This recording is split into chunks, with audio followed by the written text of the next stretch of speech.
Buenos días a todos. Tengo el placer de presentar a dos personalidades que van a dar una visión completa de la economía de la oficina de farmacia en función de sus ventas y el coste personal que supone las guardias para muchos de los municipios de la geografía española.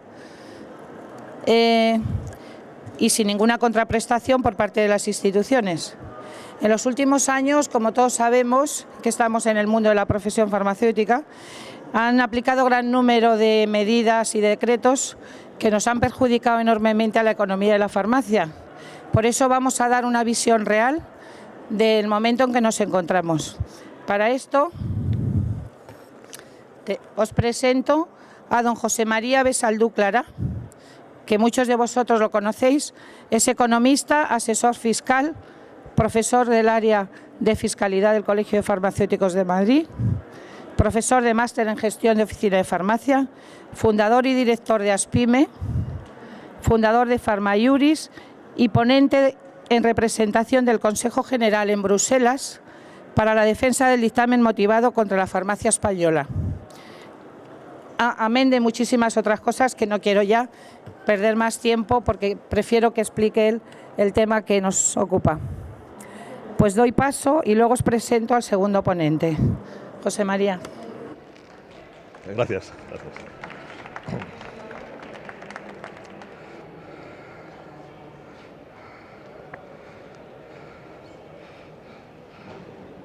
Bueno, gracias Maite. Buenos días o casi buenas tardes a todos los presentes.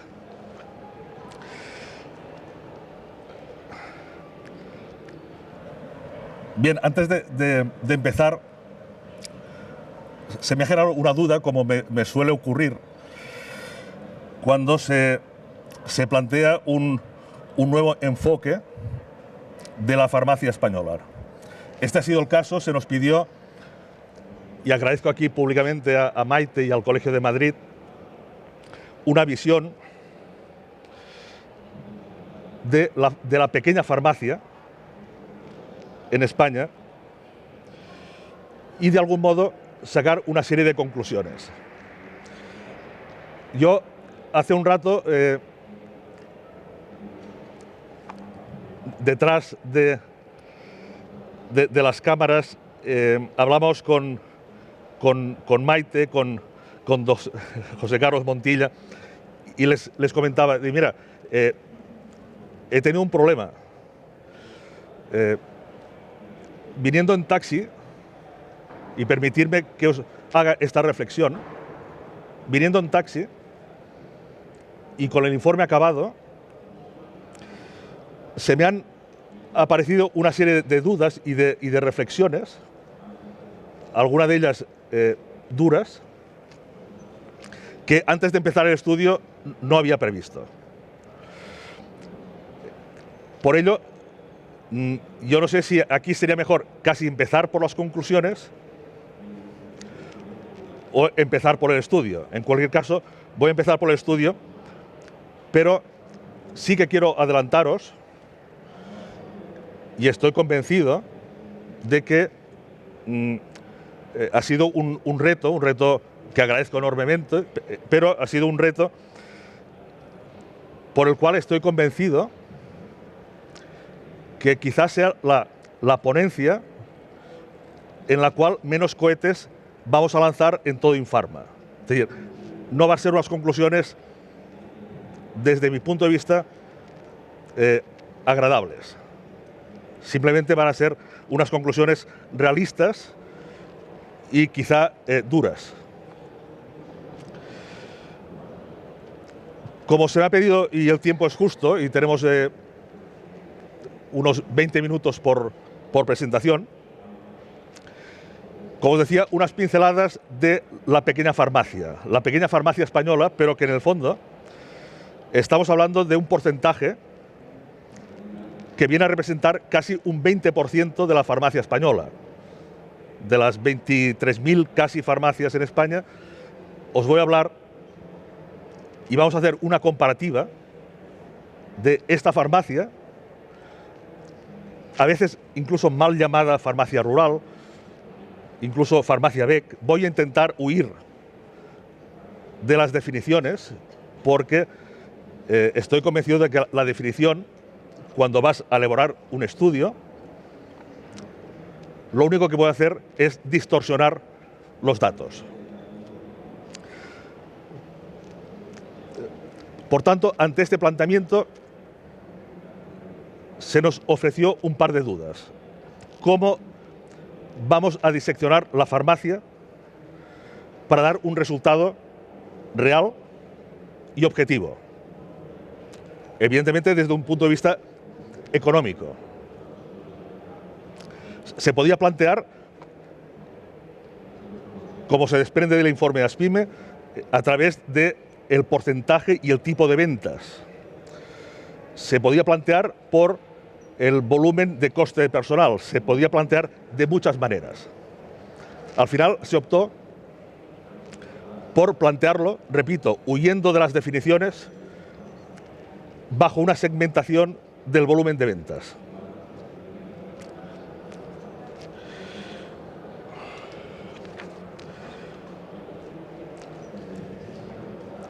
El volumen de ventas veréis gráficamente y a través de los principales parámetros de una cuenta de explotación de una farmacia,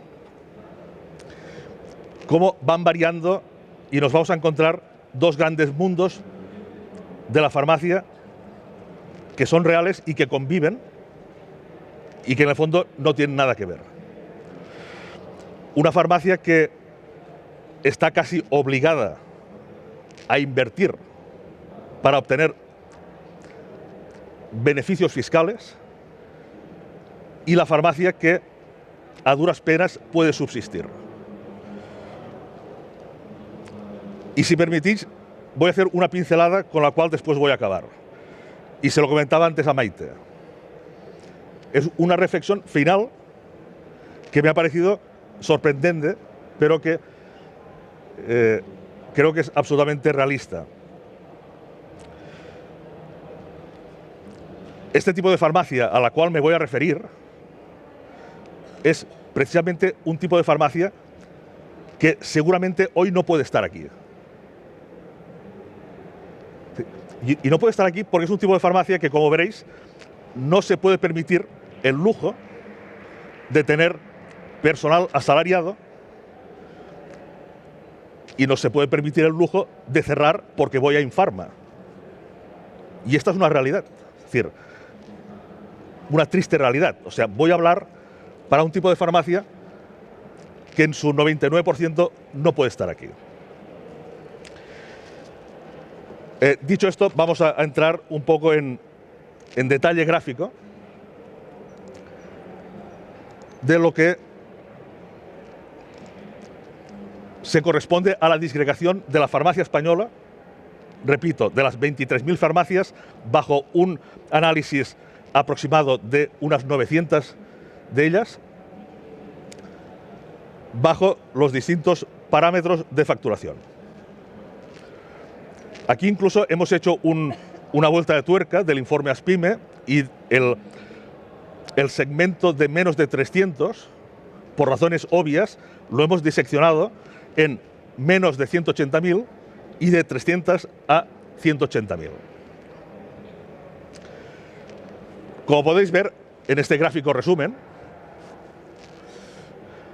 analizamos lo que entendemos de una forma simple, lo que son los 5 principales parámetros de la cuenta de explotación de una farmacia. El margen bruto, ahí antes de impuestos. Recordar que el margen bruto no es más que la diferencia entre la venta y el coste de esta venta. Es decir, la compra consumida. ¿De acuerdo? Antes de tributar Hacienda por el IRPF. Coste laboral. El coste laboral, también referido a la facturación, es el coste que la farmacia soporta, incluyendo el autónomo del farmacéutico, en relación a las ventas. Inversión es una partida contable y fiscal, es la dotación que Hacienda nos permite en función de las inversiones que el farmacéutico como actividad empresarial realiza en su farmacia. Margen neto AI. El margen neto, o rendimiento neto, o beneficio, o base imponible, le podéis llamar como queráis, es la base por la cual tendremos que tributar a Hacienda. Es el beneficio antes de pagar al Estado.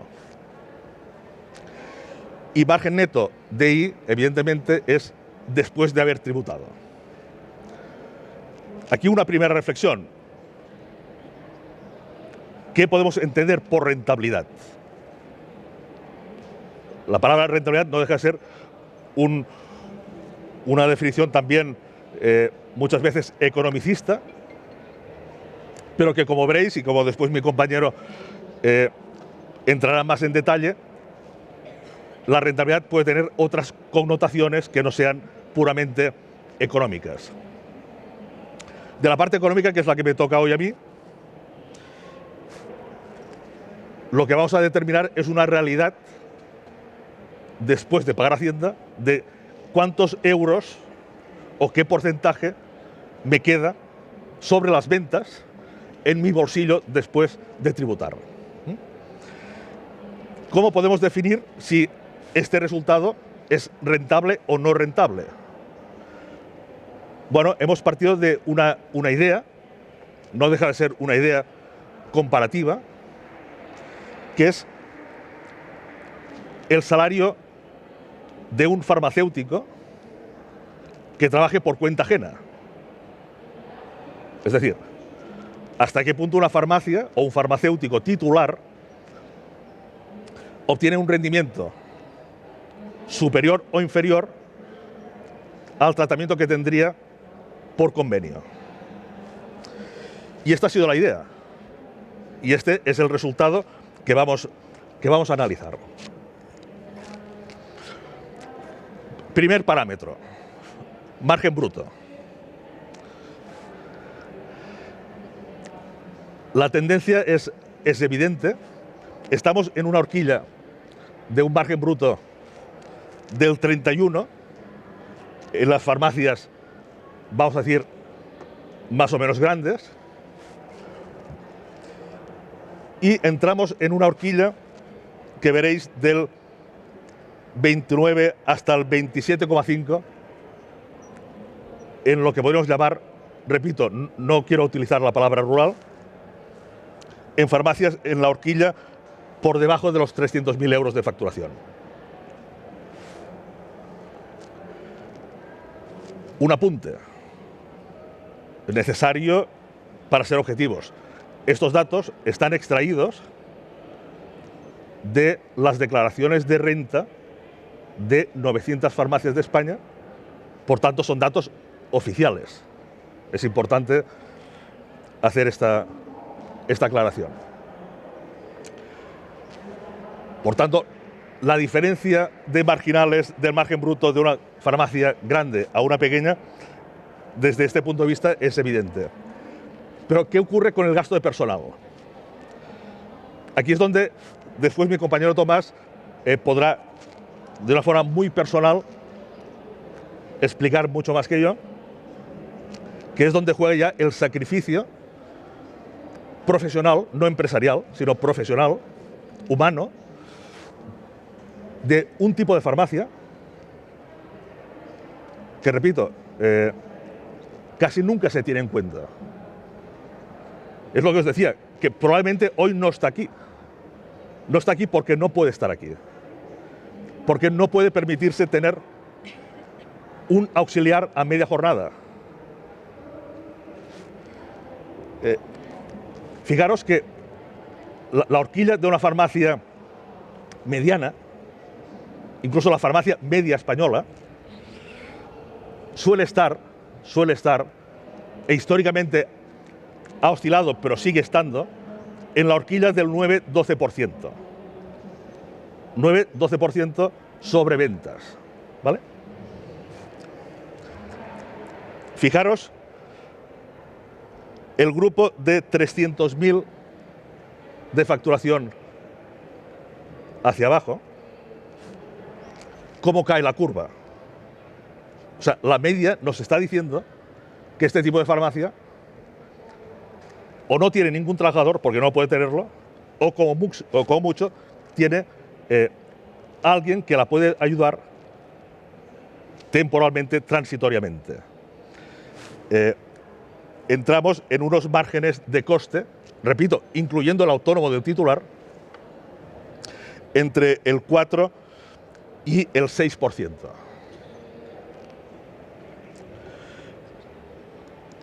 Otro parámetro que es, creo que yo, muy significativo, que es lo que llamamos la inversión. Es lo que desde el punto de vista fiscal analizamos en la renta y en la contabilidad como dotación a la amortización. Es lo que Hacienda me permite dotar anualmente para amortizar las inversiones. ¿Qué ocurre? Bueno, ocurre que este tipo de farmacia casi no puede invertir. Y esto significativamente se ve en este gráfico.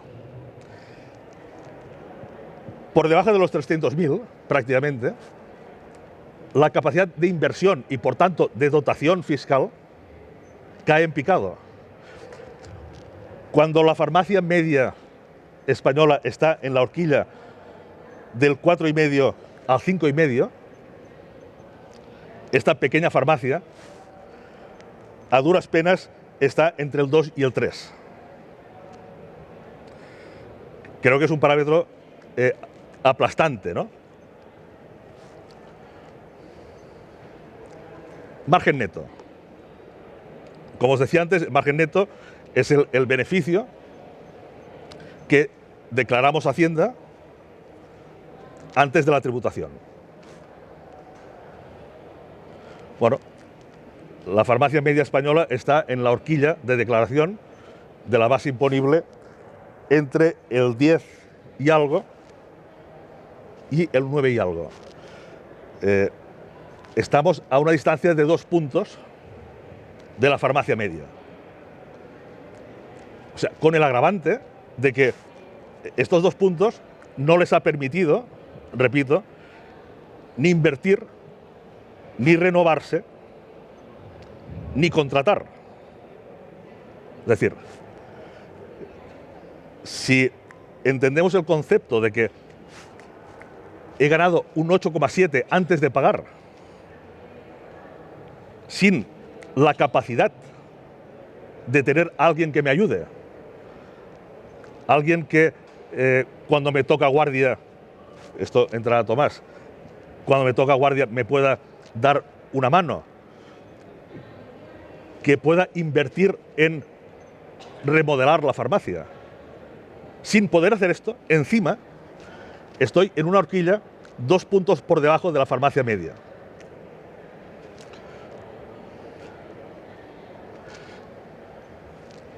Después de pagar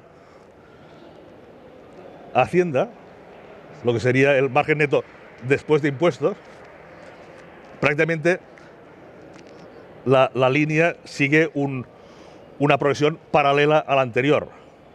Es decir, cae en picado aproximadamente a partir de la farmacia que factura menos de 300.000 euros al año.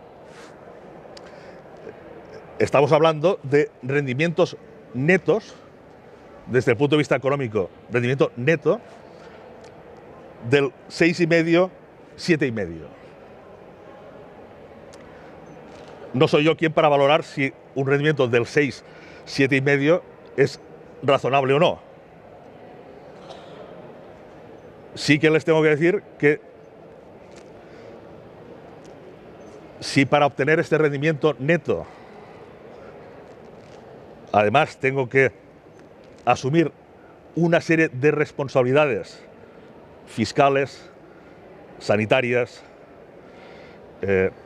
legislativas en general, profesionales, quizás este rendimiento empieza a no ser razonable, ¿no?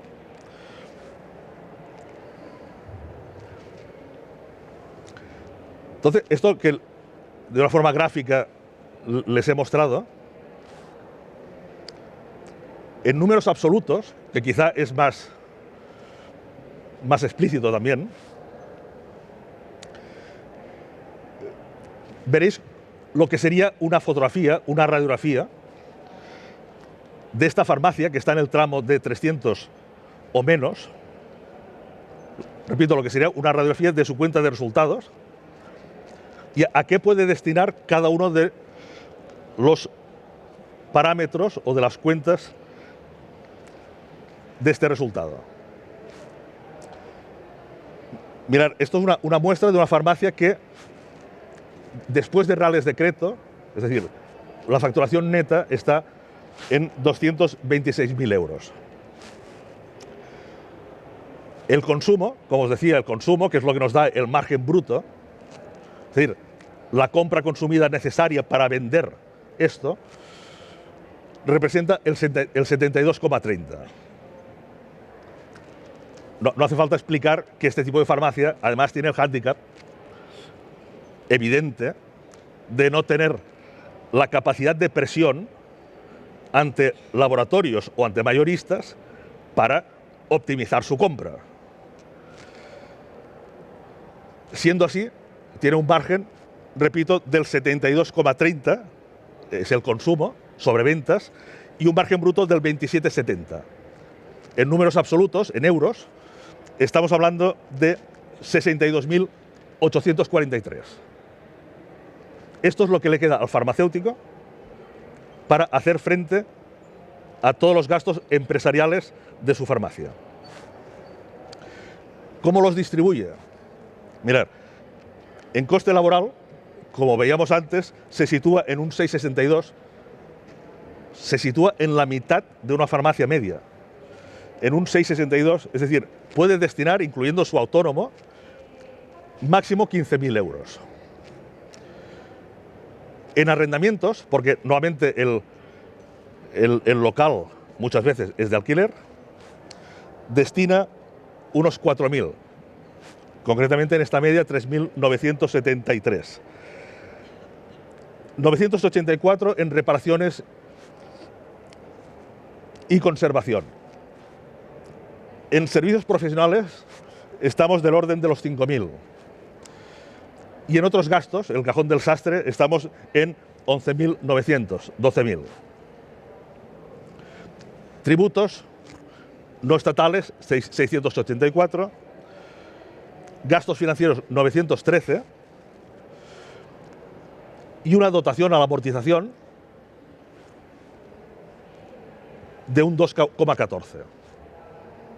Esto nos da, dentro de la horquilla que antes os comentaba, un margen neto antes de impuestos del 8,65. O sea, en euros le quedan 19.633 antes de pagar Hacienda. Y aquí me quedo. Aquí es donde entro a hacer la comparativa del farmacéutico, el compañero que ha estudiado la misma carrera y que ha optado por trabajar en un laboratorio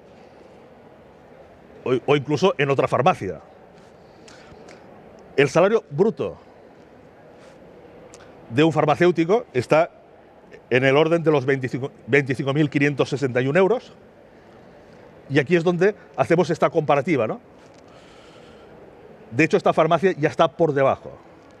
Esta farmacia, antes de pagar Hacienda, tiene un rendimiento de 19.000, veréis unos 6.000 euros por debajo del salario. Este es un análisis de rentabilidad, ¿verdad?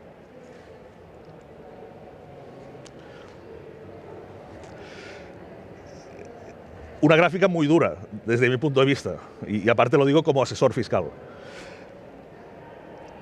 El determinar este prisma, la línea roja paralela es el salario.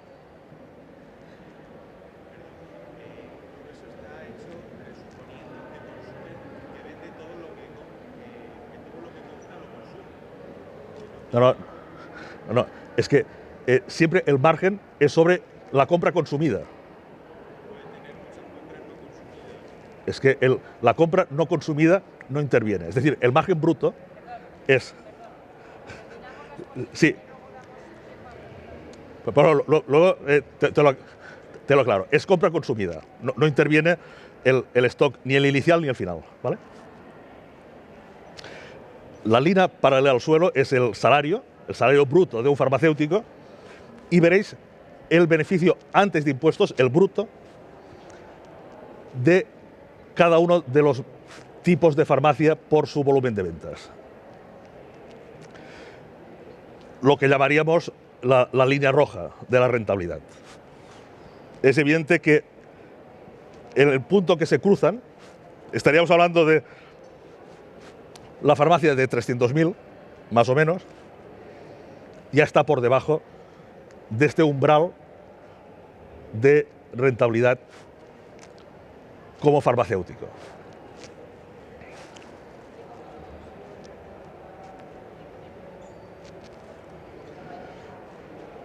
Muy bien.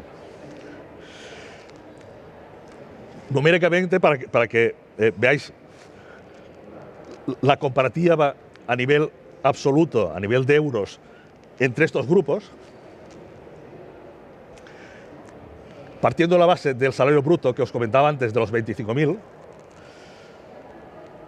en el tramo inferior a 180.000 quedaríamos en 15.000 aproximadamente, en el tramo 180-300 en 21.000 aún estamos por debajo, en el tramo 300-600 en 41.800, y aquí sí que vamos subiendo 71.000, 116, 160 y 203. ¿Vale?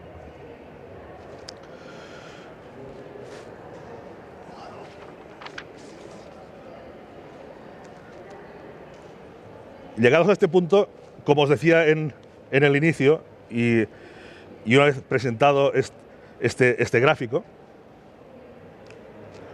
solo puedo llegar a un par de conclusiones, ¿no? Una, que realmente hay dos grandes tipos de farmacia en España: la farmacia rentable y la farmacia no rentable. La farmacia que está obligada a invertir para optimizar fiscalmente su cuenta de resultados, muchas veces a llegar a ejecutar ingeniería fiscal para tributar dentro de una legalidad lo mínimo posible, y la farmacia, que representa casi un 20% de la farmacia española.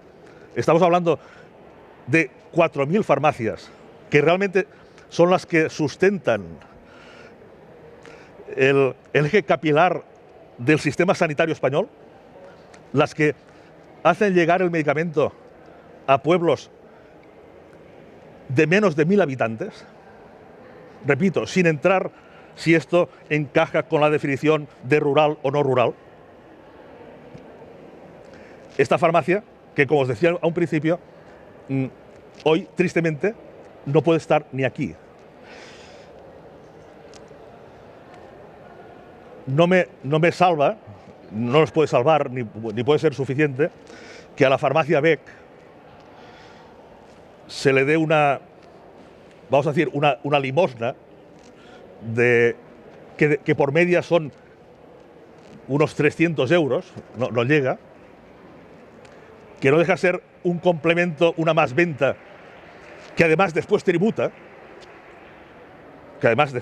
y esto no lo he visto yo diría que en ningún informe, pero es que esta limosna que dan a las BEC después tienen que pasar por el tamiz de Hacienda también.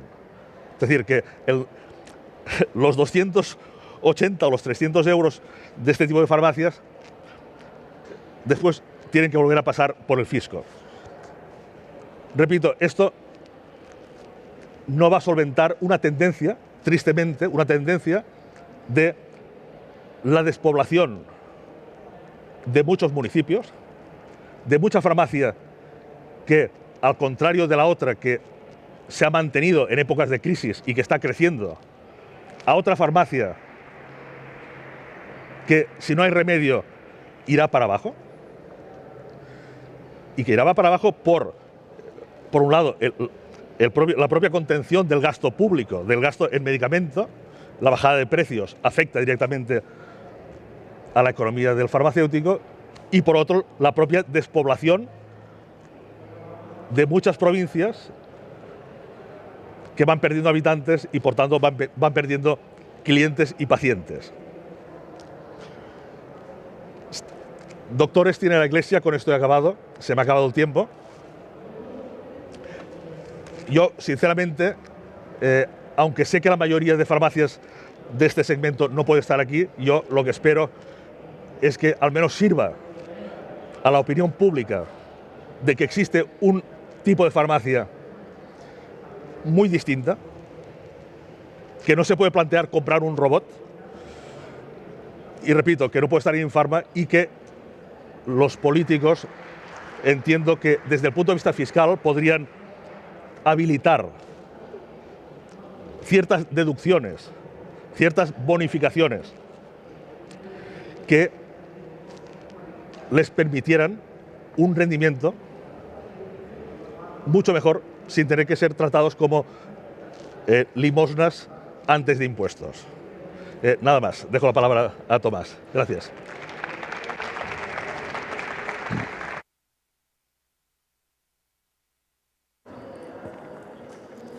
Muchas gracias, José María.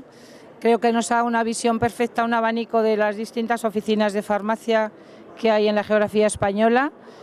Yo rindo homenaje a los farmacéuticos rurales que están en esta franja mínima de ejercicio, que están ejerciendo con su propio esfuerzo personal, familiar y de todo tipo, que hoy no pueden estar aquí, y les brindo un homenaje.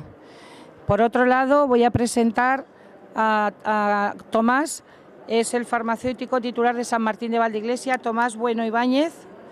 Está en un municipio, de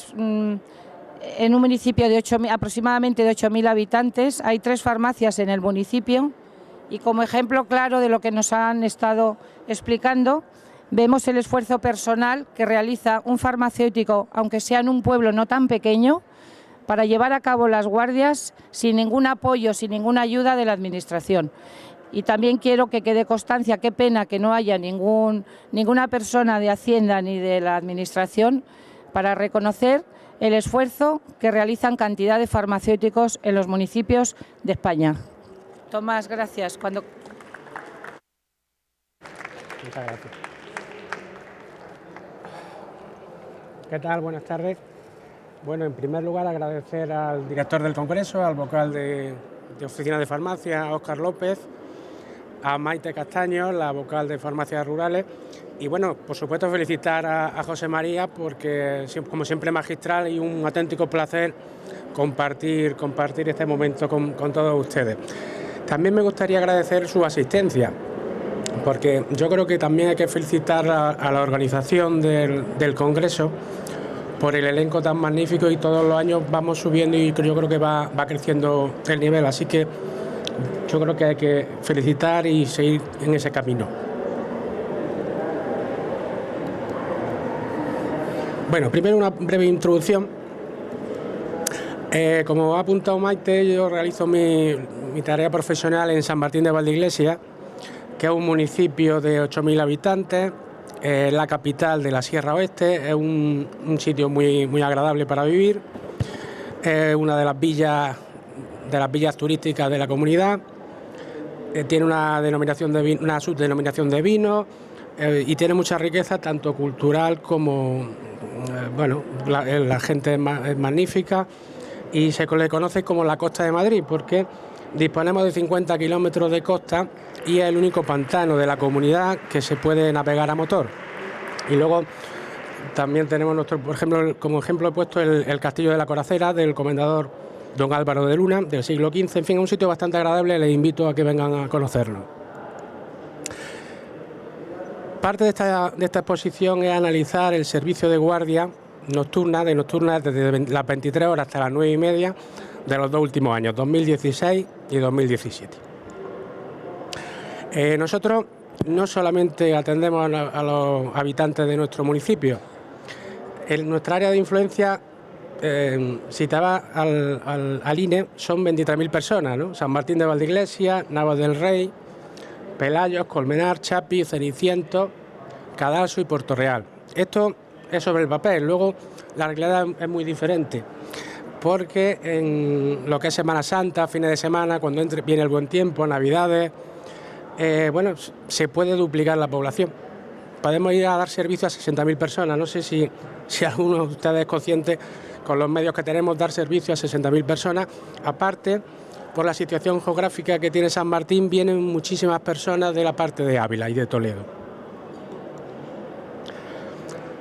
La situación real en San Martín de Valdeiglesia, de la Guardia, hasta el año 2015, parece increíble, pero eran 365 días de guardia al año. Estábamos todo el año de guardia.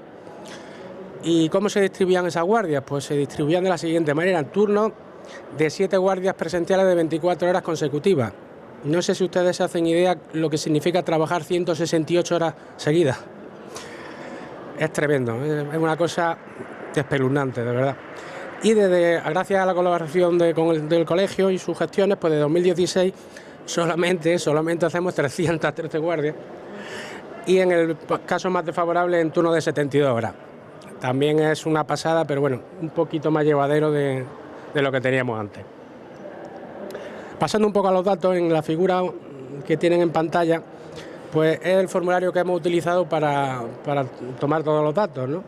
La hora de la dispensación, se le va dando a cada paciente un número correlativo, el código nacional, la descripción del producto que se llevan, cantidad, si tiene receta, si tiene informe de urgencia, si se considera de urgencia, observaciones y la procedencia del paciente.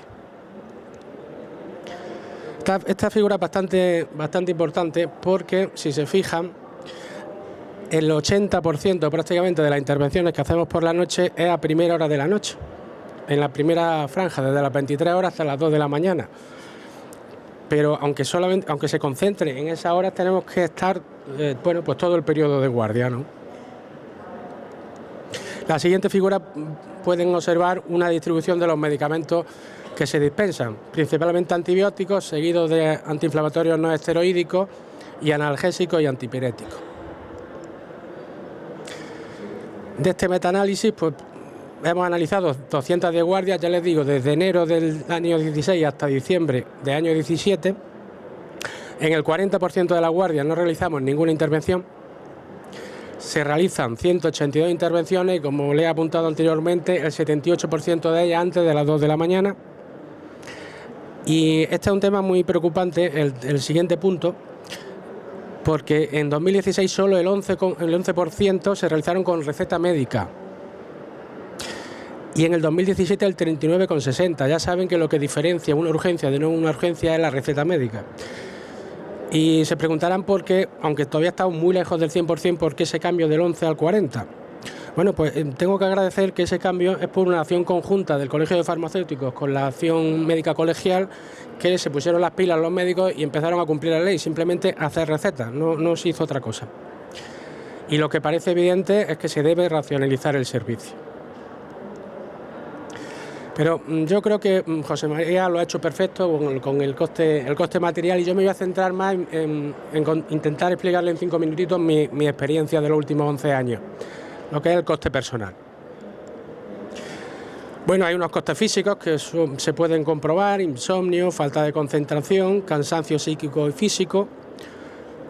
Con una serie de consecuencias lleva un sobrepeso, irascibilidad, ataques de ansiedad. A mí cuando sufro ataques de ansiedad me dan por tener vértigos que incapacitan bastante. Dolores de cabeza, fatiga. Pero siendo esto bastante fastidiado de llevar, yo me centraría en los intangibles. No sé si alguno de ustedes ha jugado al baloncesto. Hay cosas que no se miden pero están ahí, ¿no? En esa foto es una foto que me encanta, de mis padres. Está hecha desde el Paseo del Padre Majón, en Granada. Y bueno, es difícil de cuantificar cuánto dejas de vivir por estar desarrollando tu labor profesional, ¿no? Cuántos momentos le restas a tus padres, le restas a tu familia. Y bueno, hay una cosa que nosotros sí la hemos sufrido, ¿no? Pero ¿cuántos momentos vives en la farmacia? ¿Cuántas Semanas Santas, cuántas Nocheviejas, cuántas Nochebuenas, cuántos cumpleaños, cuántos santos, cuántos aniversarios, ¿verdad? Yo siempre digo a mi mujer en plan de broma que me casé con la farmacia, que no me casé con ella. Y como ejemplo, en la foto de la derecha, pues bueno, el último día del padre lo celebramos en la farmacia. El tiempo se marcha, el tiempo va, vuela. En la foto de la derecha tienen ustedes una imagen del aniversario, del 25 aniversario de mi promoción de COU, del Colegio San Antonio de Padua, que por supuesto no pude asistir. Y bueno, el anagrama del 30 aniversario del Club Baloncesto Martos, pues tampoco pude asistir a un partido de exhibición y un acto de homenaje a los jugadores del año 86, ¿verdad? Tal llega a condicionarte la vida el tema de la guardia, es que bueno, yo creo que mi hija se casa el 4, ¿no? Sí, el 4 de agosto y tengo guardia el 3, el 4 y el 5, entonces yo ahora mismo dependo de la solidaridad de mis compañeros de San Martín para hacer un cambio de guardia. Y, en fin, doy por hecho que me van a echar un cable, pero fíjese un poco un detalle de este tipo. Bueno, vamos a ver, en la imagen de la derecha tienen a un muy buen amigo mío, un magnífico farmacéutico, muchos de ustedes lo conocerán, el doctor Javier Alcalá Torres. Bueno, Javier no me puedo despedir de él. Javier murió hace 6 meses y no pude despedirme de él porque estaba de guardia.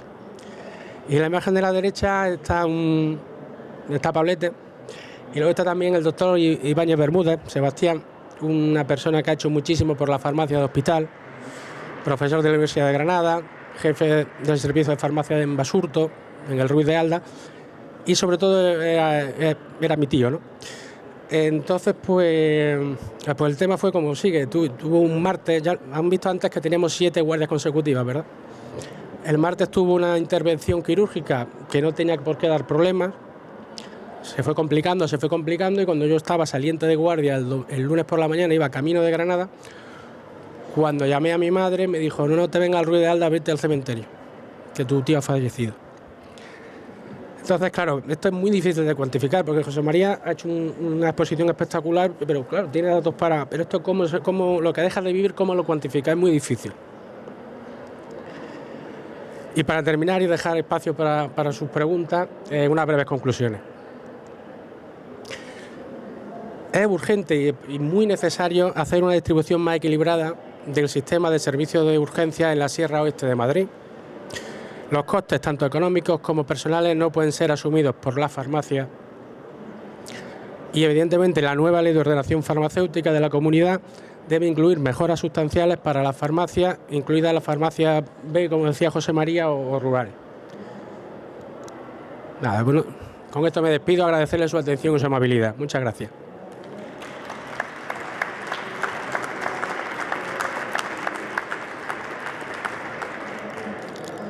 Te pido perdón porque no te he presentado el currículum tan magnífico que tienes. Os voy a dar solo unas pinceladas. Es doctor en Ciencias Farmacéuticas, máster en Atención Farmacéutica Integral, en Fitoterapia, en Ortopedia y un largo etcétera, que me he embalado hablando de la farmacia rural y se me ha pasado presentar el currículum. Perdón. Bueno, pues tenemos muy poquito tiempo para alguna pregunta. Yo creo que se ha hecho una visión muy completa de lo que es la farmacia en España, lo mismo desde el punto de vista económico como del sacrificio personal que soportan muchísimos farmacéuticos. Y si alguien quiere hacer alguna pregunta. Pues nada más, muchísimas gracias a todos por vuestra asistencia y a los ponentes.